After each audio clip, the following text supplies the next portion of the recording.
तो बहनों भाइयों, हर बार की तरह गुड मॉर्निंग छत्तीसगढ़ में मैं एक ऐसा शख्सियत को आपके पास लाया हूँ जिनकी परिचय इनकी बातों से होगी। से रहने वाले उड़ीसा के हैं, और भी एक धार्मिक शहर से यानी पुरी से, लेकिन वर्तमान में करीब करीब 18 से 20 साल से हमारे छत्तीसगढ़ में समाज सेवा में जुड़े हुए हैं। इन महान शख्सियत का नाम है, आपके मुंह से सुने या मेरा मुंह से सुने? चलिए हमारे दर्शकगण को आपका नाम बता दें। नमस्कार आप सभी को। मेरा नाम कंचन सेंद्रे है और मैं एक ट्रांसजेंडर हूँ और मैं ट्रांस समुदाय के लिए एक सामाजिक कार्यकर्ता के तौर पे काम करती हूँ। क्या बात है। तो बहनों भाई, इससे पहले मैं इन्हें स्वागत करता हूँ समय दर्शन न्यूज में, और आप सभी को बता दूं कि हमारे समाज में काफी विडंबनाएं हैं। कभी घर में बेटी पैदा हुई तो उसके लिए विडंबनाएं होती है, कभी अपाहिज बच्चे का जन्म हुआ तो उसके लिए भी तकलीफ होती है। और ऐसे जेंडर जब हमारे समाज में किसी घर में जन्म लेते हैं तो घर वाले ही नहीं रूठते हैं बल्कि उसके रिश्तेदार भी रूठते हैं। ऐसे कुछ सवाल आज हम करेंगे कंचन जी से, लेकिन आप सभी से विनम्र निवेदन है कि हमारे आज की इस एपिसोड को आप अन्यथा मत ले, बहुत ध्यान से सुने और कोशिश करें कि हमारी समाज को एक एक बूंद बदलने के लिए। तो कंचन जी, फिर दोबारा स्वागत है आपको। तो मेरा सवाल की घड़ी में आपसे सबसे पहले मैं ये पूछूंगा कि आपकी जन्म स्थान हुआ उड़ीसा में जी। आपने इस शहर को चुना जी। अपने कार्यरत के लिए कि समाज को हम अग्रसर करें, इनकी सोच को बदले, लेकिन आप अपने अभी हमारे दर्शकगण को बोले कि मैं थर्ड जेंडर से आता हूँ। तो सबसे पहले जब एक बच्चा जन्म लेता है तो कब पता चलता है कि वो थर्ड जेंडर में है? देखिए, कोई भी बच्चा का जो जन्म होता है उसके लिंग के आधार पे हम उसका चयन करेंगे, ऐसा संभव नहीं है।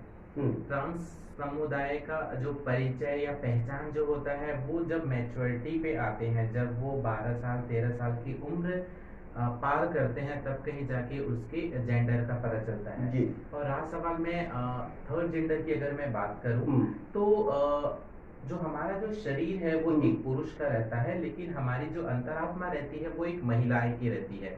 और उसी के चलते जो बचपन में हमारा जेंडर पता नहीं चलता है, हम थोड़ा सा डिफरेंस रहते हैं, क्योंकि शरीर पुरुष का, आत्मा महिला की, तो हमारा सोच जो है बाकी लोगों से विपरीत है। जिस तरीके से एक पुरुष का जो इंटरेस्ट एक महिला की तरफ रहता है, उसका जो खेल कूद का अगर हम बात करें तो उसे फुटबॉल अच्छा लगता है, क्रिकेट अच्छा लगता है। लड़कियों की अगर हम बात करें तो लड़कियों को बिल्लस खेलना अच्छा लगता है, लुका छिपी खेलना अच्छा लगता है। तो उसी प्रकार से ट्रांसजेंडर का भी खेल कूद में रुचि रहता है, कि जिस तरीके से एक लड़की का रुचि रहता है। तो हमने सुना कि आप काफी पढ़े लिखे भी हैं। जी। अभी आपने बताया मुझे। तो जब आपकी उम्र 12 से 13 साल हुई तब आपको जब महसूस हुआ कि मैं थर्ड जेंडर हूँ, तो कैसे महसूस हुआ? पहले तो मैं सोचती थी कि दुनिया में मैं इकलौती तो नहीं हूँ, और उस समय ऐसा था कि बहुत जल्दी हम थर्ड जेंडर को देख नहीं पाते थे। और शुरुआत में काफ़ी दिक्कतों का सामना भी करना पड़ा। जब हम स्कूल पे थे तो उस समय बहुत सारे तरह तरह के नामों से हमें संबोधित किया जाता था, जैसा कि समाज के लिए जो एक गाली रहता है वो हमारे लिए एक नाम हो गया था। और सबसे पहले हम अपनी पहचान की ही लड़ाई जो है वो परिवार, समाज, सोसाइटी से लड़ना चालू किए। क्योंकि एजुकेशन की अगर हम बात करें, जब हम स्कूल लाइफ में ही आते हैं तो उस समय हमारा जो बिहेवियर है उस चेंज हो जाता है। अच्छा। और बिहेवियर चेंज होने के बाद में हमारा जो चलना, हमारा जो बैठना उठना या हमारे खेल कूद का शौक है वो अलग होता है। और उसी के चलते जब हमारे जो पुरुष मित्र रहते हैं, जो लड़के जो हमारे फ्रेंड होते हैं, वो फिर हमारे से दूरी बनाने लगते हैं। लड़कियां हमारे साथ कंफर्टेबल महसूस करती हैं, हम भी लड़कियों के साथ कंफर्टेबल महसूस करते हैं। तो ये चीजें समाज को काफी बुरी लगती है कि एक लड़का होके लड़की के साथ खेल रहा है, एक लड़का होके लड़की के साथ रह रहा है।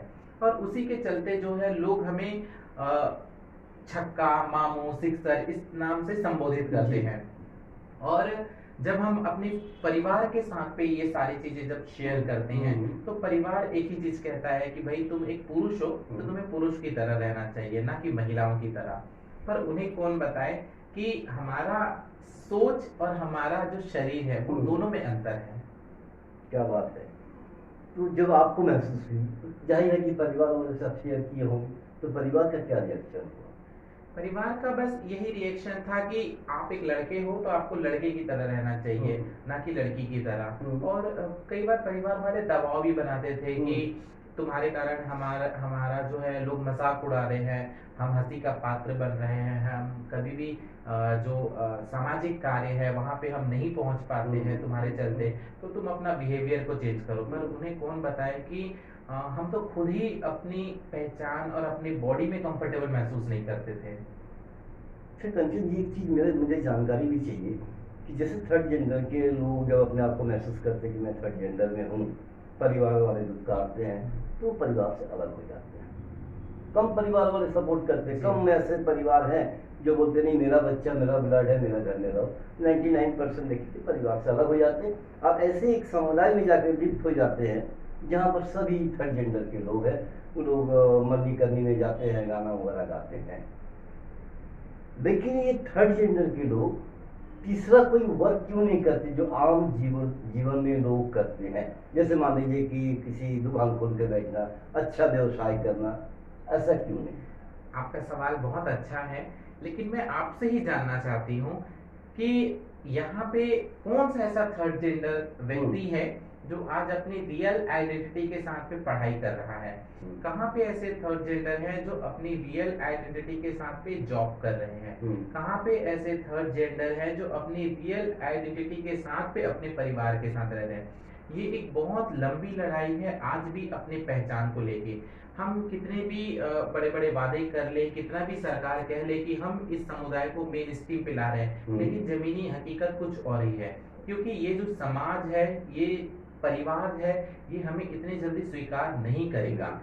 और आज अगर जिस बच्चे के पास में एजुकेशन है, वो बच्चा अपनी आइडेंटिटी को छुपा के पढ़ाई किया हुआ है, या फिर अगर कोई कहीं पे काम कर रहा है तो वो अपनी रियल आइडेंटिटी को छुपा के काम कर रहा है। रहा सवाल हम जॉब की बात करते हैं, जैसा आपने कहा कि जॉब करना चाहिए, जॉब करने के लिए हर कोई तैयार है। आप देख सकते हैं कि लंबे समय से हमारी मांग रही है जिला प्रशासन के साथ पे, सरकार के प्रतिनिधि लोगों के साथ पे, कि ट्रांसजेंडर को भी जॉब प्रोवाइड करे। जिस तरीके से एक महिला और पुरुष को जॉब प्रोवाइड करते हैं, उस तरीके से ट्रांस को भी जॉब प्रोवाइड करे, लेकिन सरकार के पास कोई ऑप्शन ही नहीं है। हाँ, एक अच्छी बात है कि छत्तीसगढ़ पुलिस जो है ट्रांसजेंडर को एक मौका दी हुई है, लेकिन अगर आप 10-12 पुलिस का भर्ती करवा दिए हैं तो पूरे प्रदेश के ट्रांसजेंडर का तो पेट नहीं भरेगा ना। तो कहीं ना कहीं हमारे इंटरेस्ट के हिसाब से हमें जॉब प्रोवाइड कराना चाहिए। मैं आपको बता दूं कि नगर निगम भिलाई के द्वारा पे, मैं जहाँ पे कार्य क्षेत्र पे हूँ, मैं उसकी ही बात करती हूँ। तो नगर निगम जो भिलाई है, वहाँ पे हमने NULM के तहत 16 ट्रांसजेंडर को स्किल डेवलपमेंट ट्रेनिंग करवाया, लेकिन प्लेसमेंट नहीं होने के कारण आज भी वो जो बच्चे हैं ट्रेन पे कलेक्शन करते हैं, कुछ बच्चे सेक्स वर्क करते हैं, कुछ बधाई टोली का काम करते हैं। तो सबसे बड़ा जो चीजें है कि अगर आप उनके लिए व्यवस्था करेंगे तो वो आपको रोड पे नाचते गाते नहीं दिखेंगे। सही बात है। तो आपकी परिकल्पना आगामी दिनों के लिए क्या है? मैं बस यही, क्योंकि आप तो बिल्कुल अब सोशल वर्कर हो गए जी, तो आपकी मस्तिष्क में ऐसी बातें आती है कि मैं समाज के लिए क्या करूं और थर्ड जेंडर के लिए क्या करूं, तो आगे के लिए क्या परिकल्पना? बस मैं यही चाहती हूँ कि समाज हमें भी स्वीकार करे, जिस तरीके से एक नॉर्मल बच्चे को स्वीकार करते हैं, एक लड़की को स्वीकार करते हैं, लड़के को स्वीकार करते हैं, उसी तरीके से हमें भी स्वीकार करने की जरूरत है। एक चीज है, मैं आपको बता दूं कि एक ट्रांसजेंडर का जन्म दूसरा ट्रांसजेंडर कभी नहीं करता है। एक महिला और एक पुरुष के मिलन से ही एक बच्चे का जन्म होता है। हमारा भी जो जन्म है एक महिला और एक पुरुष के अंदर से ही हुआ है, तो फिर हम समाज से अलग कहाँ से हुए? तो हमें कहीं ना कहीं उस पेरेंट्स को मैं बोलूंगी कि हमें स्वीकार करे, ताकि जो है बाकी बच्चों के जिस तरीके से उनका पालन पोषण करते उस तरीके से अगर हमारा भी पालन पोषण होगा तो कहीं ना कहीं हम कभी बाहर में नहीं दिखेंगे। और एक बात बताऊं तो जो हमारा जो जन्म है वो जब ट्रांस के रूप में कभी भी नहीं होता है, बस हमारा जो सोच है वही विपरीत होता है। और वो कोई गलत भी नहीं है, ना ही कोई पाप है। वो जिस तरीके से लोग कहते हैं कि आपने समाज का नाम डुबा दिए या अपने परिवार का नाम डुबा दिए।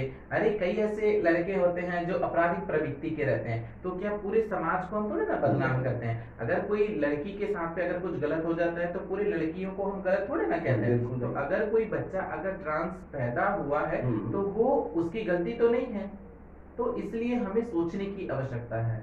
तो ये ट्रांस सिर्फ पुरुष नहीं होता है, तो महिलाओं में भी होती है? ये महिलाओं में भी होता है। जिस तरीके से 2014 में माननीय सुप्रीम कोर्ट का जो जजमेंट आया था, उन्होंने 4 टाइपोलॉजी रखा था, जिसमें एक थे किन्नर, दूसरा थे जोगप्पा, तीसरा थे कोथी और चौथा थे ट्रांसजेंडर। तो ट्रांसजेंडर का मतलब ये होता है कि जो मेल टू फीमेल में ट्रांसफर हो रहे हैं, जो सेक्स रिसेप्शन सर्जरी करके अपने आप को ऐसे फीमेल मान रहे हैं। कोथी ऐसे लोगों को बोलते हैं जो मतलब बॉय के रूप में पैदा तो हुए हैं, लेकिन उनका जो सोच है वो एक महिलाओं की तरह होती है। तीसरा होता है जो जोगप्पा। जोगप्पा जो आप वृंदावन में देखे होंगे, जो कुछ ऐसे ट्रांसजेंडर हैं कि अपने यहाँ जो फीमेल गेटअप में रहेंगे, लेकिन भगवान को ही सारा चीजें मान के उनका जो जीवन यापन है उसी से चलता है।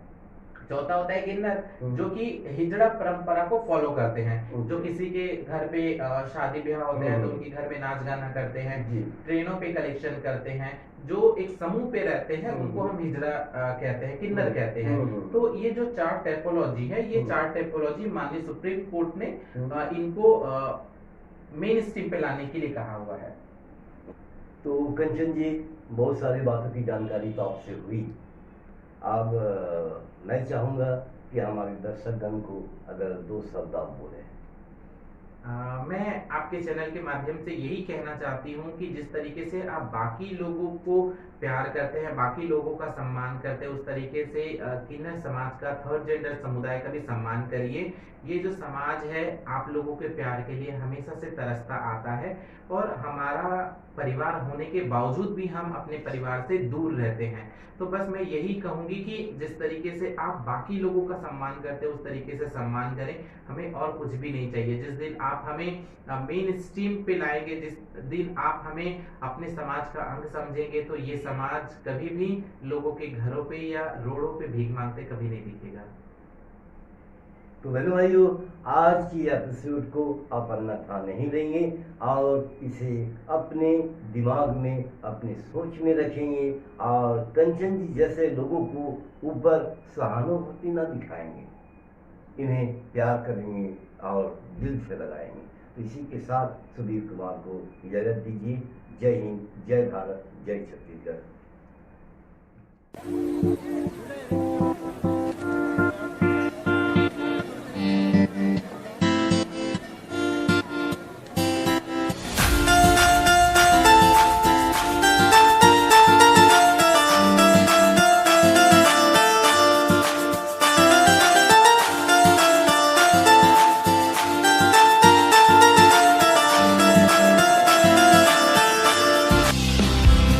न्यू वीडियोस की अपडेट पाने के लिए सब्सक्राइब करें समय दर्शन न्यूज को और बेल आइकन को दबाएं। आप देख रहे हैं समय दर्शन न्यूज चैनल।